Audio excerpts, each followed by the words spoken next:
Silicon ಸಿಟಿಯಲ್ಲಿ ಪಾಲಿಕೆ ಮಾಡೋ ಎಡವಟ್ಟುಗಳಿಗೆ ಅದೆಷ್ಟೋ ಬಾರಿ ಜನರು ಸಮಸ್ಯೆಗೆ ಒಳಗಾಗ್ತಾರೆ. ಅದೇ ರೀತಿ ಇವತ್ತು ಕೂಡ ಬಿಟಿಎಂ ಲೇಔಟ್ನ ಜನರು ಆತಂಕ ಪಡುವ ಪರಿಸ್ಥಿತಿ ಎದುರಾಗಿತ್ತು. ಏನಾಗಿತ್ತು ಇಲ್ಲಿ ನೋಡಿ.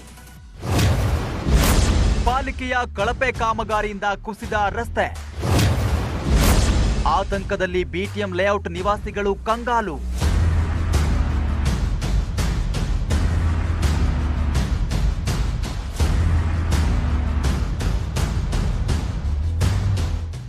ನೀವಿಲ್ಲಿ ನೋಡ್ತಿರೋದು ಕಂದಕ ಅಲ್ಲ, ಬದಲಿಗೆ ಇದು ನಿನ್ನೆ ಸುರಿದ ಮಳೆಗೆ ಕುಸಿದಿರೋ ರಸ್ತೆ. ಇದನ್ನ ನೋಡ್ತಿದ್ರೆ ಕಳಪೆ ಕಾಮಗಾರಿಗೆ ಮತ್ತೊಂದು ನಿದರ್ಶನ ಅಂತ ಹೇಳ್ಬೋದು.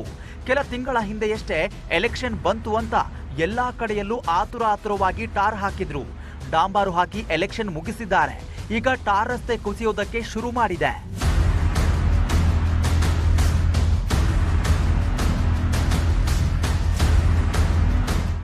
ನಿನ್ನೆ ನಗರದಲ್ಲಿ ಸುರಿದ ಭಾರಿ ಮಳೆಗೆ ಈ ಅನಾಹುತ ಸಂಭವಿಸಿದೆ. ಏಕಾಏಕಿ ರಸ್ತೆ ಕುಸಿದು ಸುಮಾರು 4 ರಿಂದ 5 ಅಡಿಯಷ್ಟು ಆಳವಾಗಿ ಗುಂಡಿ ಬಿದ್ದಿದೆ. ಒಂದು ಕಡೆ ಪಾಲಿಕೆ ಇದು ಜಲಮಂಡಳಿಯ ಕೆಲಸ ಅಂತಿದೆ.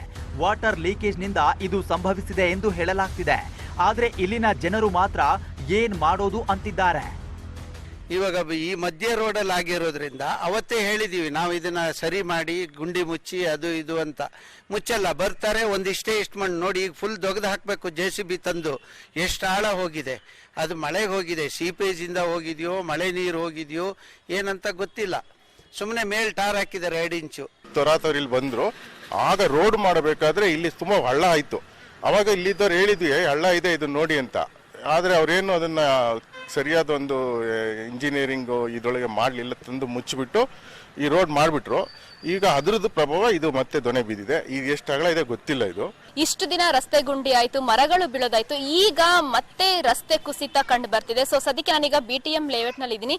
ಇಲ್ಲಿ ನೀವು ನೋಡ್ತಿರಬಹುದು, ನಿನ್ನೆ ಸುರಿದಂತಹ ಮಳೆಗೆ ಮಧ್ಯಾಹ್ನದ ವೇಳೆಗೆ ಇಲ್ಲಿ ಏಕಾಏಕಿ ರಸ್ತೆ ಕುಸಿದಿರುವಂತದ್ದು. ಸೊ ಇದನ್ನ ನೋಡೋದಾದ್ರೆ ಕೇವಲ ಮೇಲೆ ಒಂದು ಲೇಯರ್ ಟಾರ್ ಅನ್ನ ಹಾಕಿದ್ದಾರೆ.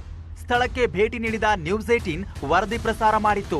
ಬಳಿಕ ಎಚ್ಚೆತ್ತ ಪಾಲಿಕೆ ಅಧಿಕಾರಿಗಳು ಸ್ಥಳಕ್ಕೆ ಭೇಟಿ ನೀಡಿ ತಾತ್ಕಾಲಿಕವಾಗಿ ಗುಂಡಿಯನ್ನ ಮುಚ್ಚಿಸೋ ಕಾರ್ಯ ಮಾಡಿದ್ರು.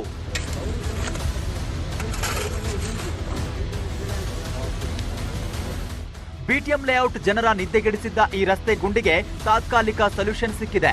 ಆದ್ರೆ ಅಧಿಕಾರಿಗಳು ಶಾಶ್ವತ ಪರಿಹಾರ ನೀಡಬೇಕಾಗಿದೆ. ಹಂಸಶ್ಯಾಮಲ, ನ್ಯೂಸ್ 18.